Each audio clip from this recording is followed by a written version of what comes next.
The question is, what software do you use to invoice customers? There's actually quite a few, as you can imagine, software tools that help you invoice your customers. Now, usually, and I'm assuming from the question is you mean like you're giving them an actual paper saying, hey, this is the work we did. Now, an invoice, if I'm not mistaken, I'm not an accountant or anything like that, but I do read, an invoice is an actual, is like you're waiting to be paid, right? So if you do create an invoice for a customer, then it means you're gonna, you're giving them this invoice with their paper or, an online link, and they need to pay. A receipt is once they've already paid, and now you just want to show them the receipt that they have paid. So maybe they're going to be compensated by their job, or maybe a company, kind of put overspray or somehow damaged their vehicle and they're paying for it, and they need to show, proof of receipt that you did the services. So there's a difference.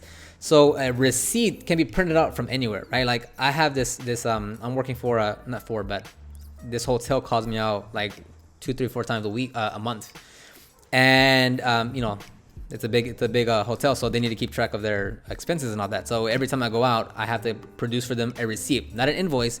Even though like on a lot of apps it will say create invoice, but an invoice is like you are still waiting to be paid from them. A receipt is they paid you up front, and now you're just showing them proof of that payment. So I do provide the hotel a receipt every time I go out saying, this is the work for this amount from this company. And I email that to them. And at first, and this is very important, where, someone might ask you, hey, can you provide a paper form receipt for me so I can give it to my, to whoever?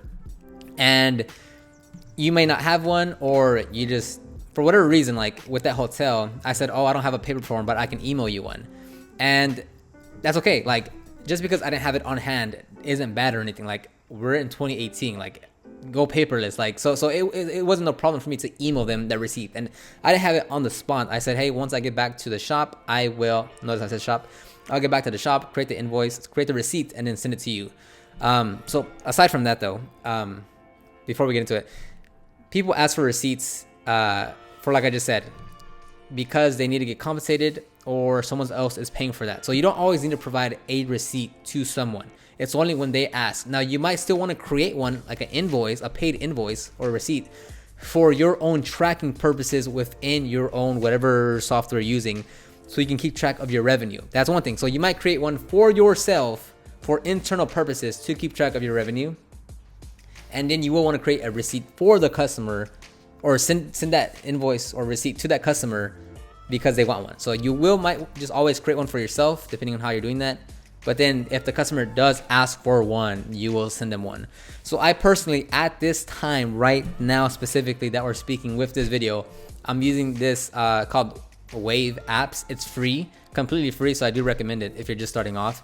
But I am moving on to QuickBooks to create those receipts. Now you can still create those with Square, with a bunch of them, but you can also use Square. But I at the moment use Wave Apps. I'm moving on to QuickBooks, but I also use Square to take payment, and you can also create them in there. That's another topic in terms of how you do all that, but that's the answer right there. Hopefully that helped. If you have any comments, questions, leave those in the comment section down below, and I'll see you on the next one.